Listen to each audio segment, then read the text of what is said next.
used to talk about old people home. And we used to talk about that old people home only exists in the Gora community. With Gore, they have old people home because when they are 18, they leave their homes and they want to live alone and they want to live with their girlfriends and they don't want to bother with their parents no more. But let me tell you, that is changing. That is changing even in this, your country which we are living in. That is increasing every year, but every day this is increasing. Let me just tell you one example. And wallah, this example, when I'm telling you this example, I'm crying from my heart. That this is what is happening to our Muslim community as well. Why is it happening? Because we have the Quran, we don't have time to read the Quran. We have so many copies of the Quran at home, but we never have the time to open the Quran. We can teach our children, we can get our children tuition, we can pay 20 to 30 pounds to a maths teacher to teach our children at home about sciences, about maths and about arithmetic, but we don't have the time to send our children to the masjid to learn about the Quran. And that is why, my dear Islamic brothers, because we are not literate in the Quran, because we don't understand the Quran, day by day things are getting worse. There's an old people home, and one of the Buzurg, he came to the shop where I work, and he came down and he goes, you go out and you do bayans. I want you to do me a favor. There is this incident I want you to tell people. And I want you to tell people that we should think to ourselves. And this Buzurg, he says that this old people home, I went in the old people home because I had a phone call from one of the nurses who work in the old people home. And he says that when I went there, I had a meeting with the nurse and I said, what is the problem? Why have you called me here? And the nurse, he says that we have two people here, they are Muslims. One was a man, an old man, about 75 to 80 years old, and one is a woman. And they have been left here by their family, but it's been 3 weeks that no one has ever come back to even look at, just to ask for how they're doing. For 3 weeks, no one has come back to this home, to this nursing home, just to even ask how they are doing. And that Buzurg, he says, I went to the Buzurg, the nurse, she took me to the room, and I saw this old man, 75-year-old, lying on the bed. And when I approached him, as if he was looking for someone, as if he was waiting for someone. Because when I approached him and I touched him, he opened his eyes up, and he said his son's name.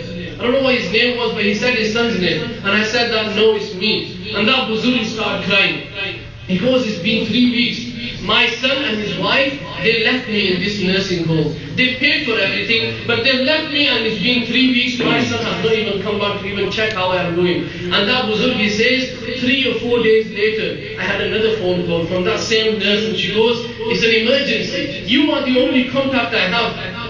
Because this Buzurg, he knew him from some time. He goes, you are the only contact I have. His son and his daughter-in-law, they didn't even leave a contact behind. And you are the only contact. And that Buzurg, he says, I went to the nursing home and I asked the nurse what is happening. And she said, it's been 3 weeks, she hasn't ate anything.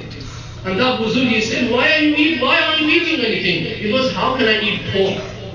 Because the majority of them are all kuffar, they're all Christians, and they can eat pork. I am a Muslim, I can't eat pork. And he says that nurse, she says that because of him not eating anything, he's so weak and we are scared that he's not going to survive like that. And he goes, 3 days later, I had another phone call from the nurse, and she goes, it's an emergency, please come quickly. And that Buzurg, he went running to that nursing home, and that Buzurg, he was breathing his last. And he says that I held his hand and I could see this Buzurg, he was mentioning his son's name. He was calling out to his son. He was calling out to his daughter-in-law that they weren't there. And he says that he died in my arms. Just imagine. He must have spent so much money educating his children. He must have spent so much time bringing his children up. And this is what the children deserve. And this is what he deserves. And my dear Islam brothers, I'm telling you, this is increasing. We think that we are educated. We can speak English. We are lawyers. We are doctors. We are businessmen. Our parents are nothing now. And I've seen loads of people, when they even address their parents, they don't address them, they address them, my old man, my old woman. Oh, my old man said that, my old woman said that. Wallah, you should be ashamed of yourself when you even say these words. Allah Azza wa Jalla, he says in the Quran, وَقَدَى رَبُّكَ أَلَّا تَعْبُدُوا إِلَّا إِيَّاهُ وَبِالْوَالِدَيْنِ إِحْسَانًا إِمَّا يَبْلُغَنَّ عِندَكَ الْكِبَرَ أَحَدُهُمَا أَوْ كِلَاهُمَا فَلَا تَقُل لَّهُمَا أُفٍّ وَلَا تَنْهَرْهُمَا وَقُل لَّهُمَا قَوْلًا كَرِيمًا. When we read the Quran, then are we going to find is. You go home and your father, he tells you to do something, and you stand up and say, no, I'm not going to do that. What are you going to do? And this has happened in my own town. A father, he came and he approached me and he goes, I only asked my son to go to the shop to get me something. He stood up and he goes, what are you going to do? What are you going to do? And then he said that we started an argument. And the next thing he did was he punched me.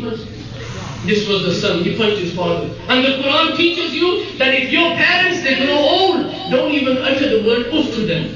Never mind uff, we hit them even. So my dear Islam brothers, if we are children, then the Prophet sallallahu alaihi wasallam, the Sahaba Ikram, they said, Ya Rasulullah sallallahu alaihi wasallam, what if the parents are cruel, then what?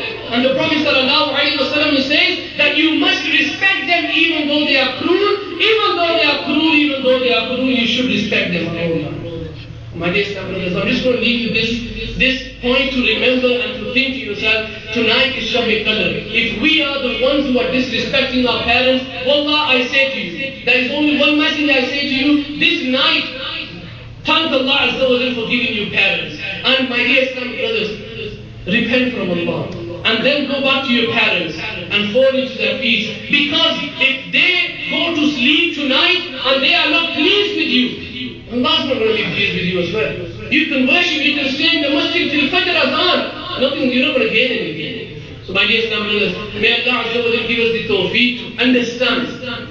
And may Allah Azza wa Jal give us the tawfiq. Don't follow, we have our own culture. Alhamdulillah, we are lucky and we should be thankful and we should be proud of ourselves as being Muslims. We are not those kind of people who say that when you're 18, leave your parents. No one can force you. You live your own life. No, you don't live your own life. You live your life according to Islam. We have accepted Islam, then we accept all the rules and regulations of Islam as well. Inshallah. May Allah Azza wa Jal forgive me and you, and may Allah Azza wa Jal make us obedient to our parents and to Allah and the Prophet sallallahu alaihi wasallam. Ameen. Bijahi Nabi Ameen. Sallallahu ta'ala alayhi wa sallam.